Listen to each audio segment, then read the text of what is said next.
MEPs elected in May have met for the first time in Strasbourg this week. In a moment, we'll be joined by two of them in the studio. First, though, here's our guide to the latest from Europe in just 60 seconds.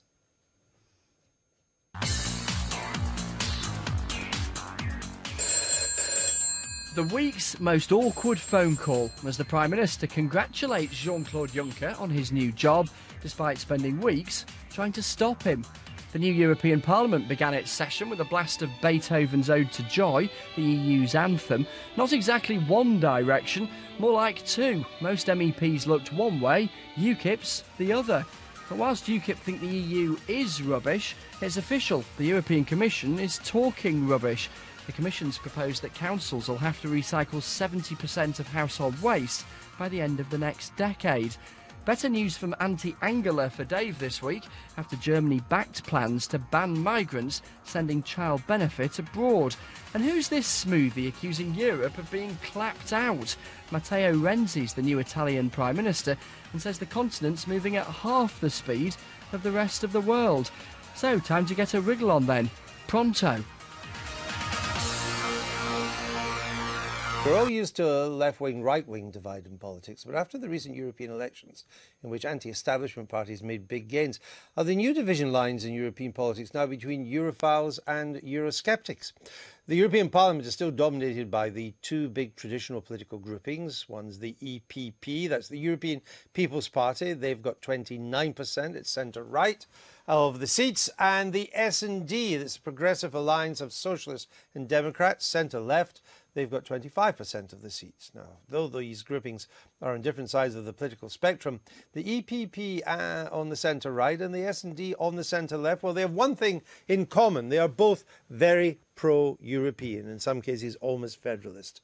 But their European love-in faces a threat after voters returned a significant number of MEPs from Eurosceptic parties, such as UKIP, France's National Front, Italy's Five-Star Movement, even the British Conservatives could be in there. So the traditional rivals of European politics have got together. They've negotiated a grand coalition with themselves and another liberal pro-European group, an ALDE, that's to prevent the EU's programme being derailed. And the dividing lines in the European Parliament were on show from the very first debate a few days ago.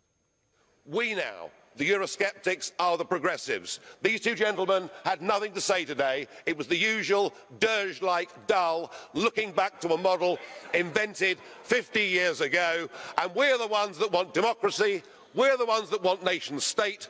We're the ones that want a global future for our countries, not to be trapped inside this museum. Thank you. Well, we're joined now by the UKIP MEP, Tim Aker, and of course our two guests are still here. Is it Europhile and Eurosceptic? Is that now the important dividing line in the European Parliament? Well, it's business as usual out there. The big blocs have all got together, and there are some that challenge it. We've formed, despite Dan Hannon's best efforts, the Europe of Freedom and Direct Democracy Group.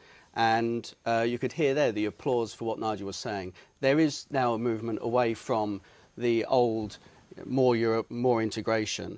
It's coming on in stages, but I think it's a trend that you'll see continue in the next elections and so on, because it can't go on. You know, I mean, is he right? The centre-left grouping is now in a de facto coalition with the centre-right grouping, because although you disagree on individual policies, what unites you is a strong pro-European feeling. Well, I think what we're there to do in the European Parliament is to defend the people who've elected us to go there. So we're there to work to implement the programme that we've committed to. In the North East, where I stood, that was about drawing in investment into the region, creating jobs in a situation that we have the highest unemployment in the country. So that means that we have to have build alliances. The European Parliament isn't opposition government style like Westminster. No. It's built on alliances, and we need to build those alliances to work. What we don't need... But you've joined a group that's federalist. Are you federalist? I believe that we have to make the EU work for the people of Britain. Sure, and to do that... Well, you could hardly say you would believe it would unwork. Are you federalist? Not especially, no. But I think that we're stronger together. I think we're stronger together. That's not the issue. And that's the position of the Labour Party. That is explicitly federalist. Yeah. Are you federalist? I would say that I believe that Europeans working together are better off than nation states trying to pull behind national lines. So you are So federalist. in those terms, I'm quite pro-European, and I'm quite proud of that. Right. But you haven't answered my question. Because I think it's a false debate. All right. The notion of federalism isn't the notion that it's not a but it's the dictatorship there's a group that you've joined. as UKIP All right, presents it. Where are the Conservatives in this at all?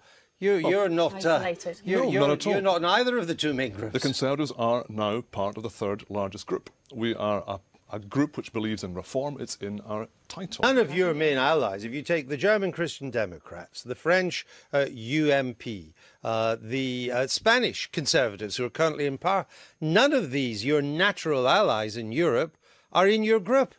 The reality is right now they believe in reform as well, and only we can deliver that reform. We're the only ones committed to it. Have you seen some of the people in your group? Indeed I have, yes. Would you want to have dinner with them? I've had dinner with them several times, in Really? fact. The reality is that they actually Shouldn't believe... you choose your company more carefully? They believe in reform. Reform is the order of the day. That's what people were pushing for at the election we've just gone through. So when it comes to a battle then between the Eurosceptics on the one side and the strongly pro-European, almost federalist on the other side of the two centre-right, centre-left groups, where do you fall? Well, UKIP are just going to turn their back on Europe, as they did during the anthem.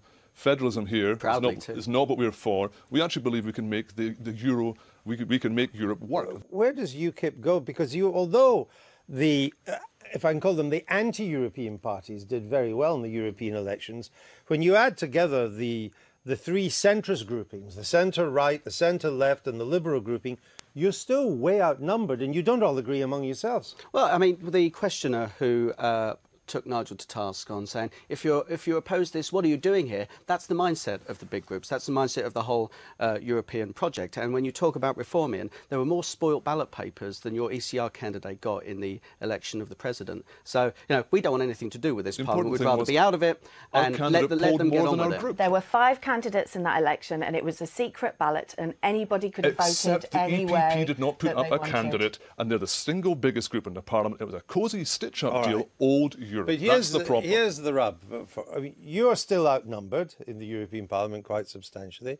You're part of a group in which the British Labour Party doesn't really agree with its European policies, and you're basically not part of anything. Not at all. We're the third biggest group now. But you can't swing. You can't swing anything. You're outnumbered by the 3 groups in the centre. We believe that it's about reforming the EU well, in a concrete then join way. us, because we believe in reform too. But don't you then agree? Don't you agree? You're agreeing with me then? No, because it's what you define as reform. All right, we're name about one thing. an agenda. Name one thing. Name your most important reform. Well, I would like to see a real commitment, youth unemployment put at the top of the programme. That's not reform, that's a programme. It is about reform. It's about redressing the direction that European... How would you like to reform Europe? No, it's about redressing the balance. Well, he's so not in going the to Commission, disagree with you on they youth put unemployment, is he? Looking at reform, start in our own house. Stop the circus that travels down to Strasbourg once a month. Save the hundreds of millions of pounds that represents. There we agree. We have. In the treaties, but it was Crossed down because it's in the treaties. UKIP can Crossed down in the turn up treaties. for the You can't vote. reform. Did you vote for Schulz?